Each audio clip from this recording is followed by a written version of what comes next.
Salut à tous, mon bureau Linux, j'espère que vous allez bien, que vous profitez du beau temps. Ce matin, je me suis fait un petit footing et dans la vidéo du jour, on va voir l'analyseur de spectre audio Panon. J'avais déjà fait une vidéo dessus et là, j'ai un utilisateur qui est sous Fedora 39, donc quelques difficultés pour installer Panon. Donc, on va vérifier ça puisque j'ai pris donc une VM avec Fedora, donc la version 39 et l'environnement de bureau K2 Plasma et on va voir comment donc installer Panon.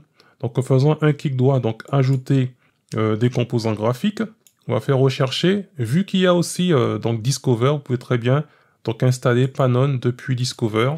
Et dans tous les cas, donc ce composant graphique sera mis à jour via Discover. Donc je vais l'installer. Et si vous faites un clic droit, ajouter des composants graphiques et que vous recherchez Panon, donc je vais l'ajouter. Pour bien faire, donc je vais déplacer ce composant graphique ici, et lorsque je vais cliquer dessus, eh bien, j'aurai cette erreur. Donc, c'est tout à fait normal. Alors, je vous ai dit à préparer le terrain. Donc, Panon fixe. Donc, tous les liens seront dans le descriptif de la vidéo. Si jamais on a un souci vous avez un souci de asyncio error, donc, il faudra mettre cette commande dans votre terminal, au cas où vous avez une erreur asyncio. Maintenant, ce qu'on a besoin, donc, ce sont les dépendances de Qt WebSockets qui ne sont pas trouvées. Et on va simplement, donc, copier cette commande dans un terminal. Donc là, ce sont les commandes nécessaires au bon fonctionnement de Panon. Et là, je reviens dans le terminal et je vais ajouter donc cette commande, le mot de passe, et Panon devrait normalement bien fonctionner. Donc je fais OK, oui. Donc voilà, donc l'installation de Qt WebSocket est terminée. Donc là, on est sur Fedora 39 K2 Plasma. La seule question que je me pose, est-ce que ce sera toujours valable lorsqu'on va passer à la version 40, puisqu'à ce moment, on sera sur du Qt 6 avec le Plasma 6, donc il faudra voir dans le temps comment va évoluer, on va dire, ce composant graphique avec l'évolution de bureau K2 Plasma. Et ce qu'on peut faire maintenant, c'est avant de tester, donc il faut redémarrer, mais j'aurais besoin vu qu'on a un Piperwire ici et que Panon est plutôt fait pour être utilisé sous Pulse Audio, donc je vais donc installer donc l'application QPWGraph. Donc on peut taper directement Piperwire dans Discover, mais c'est simplement un outil qui va m'aider à mieux gérer, on va dire, le son. Donc je vais prendre le son qui sort en sortie de Firefox et je vais l'envoyer dans Panon. Donc là, c'est bientôt terminé. Donc le système est installé. Donc ce que je vais faire, donc après on va tester directement avec de la musique. Mais avant cela, il faut rebooter donc la machine. Je me connecte. Donc là, on voit déjà qu'on a le trait. Donc ça, c'est déjà bon signe. Et on va faire un clic droit, on va laisser ainsi, hein. Je ne vais pas modifier la taille. Et pour la démo, donc je vais lancer Firefox, et le temps que Firefox se lance, on fait un clic droit, donc configurer Panon.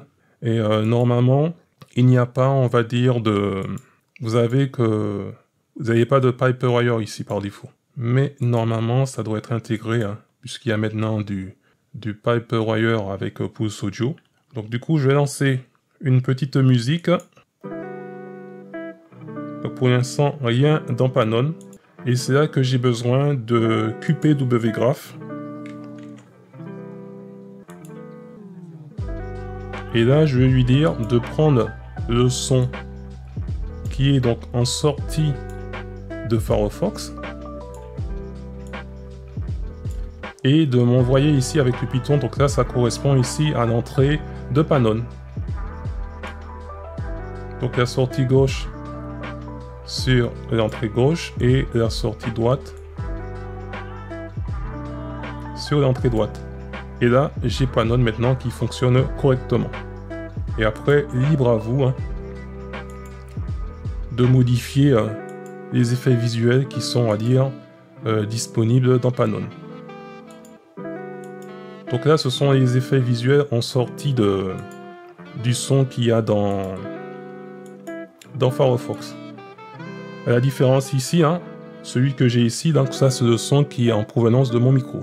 Donc libre à vous de modifier, donc là c'est le son en sortie des haut-parleurs, mais vous pouvez très bien mettre le son en provenance de votre micro. Et bien voilà, je ne serai pas plus long. C'était simplement pour vous montrer donc comment faire l'installation de Panon sur une Fedora. Donc on est sur l'environnement K2 Plasma, donc Fedora 39. On est sur un K2 en version donc 5.27 On a mis les dépendances pour le Qt WebSocket. Il faudra simplement voir si avec la version de Plasma 6, il sera toujours disponible ou on aura une version de Qt 6 à mettre à jour dans Panon. Je vous dis à très bientôt pour une prochaine vidéo. Et en attendant, gardez la forme et la santé. Bye bye.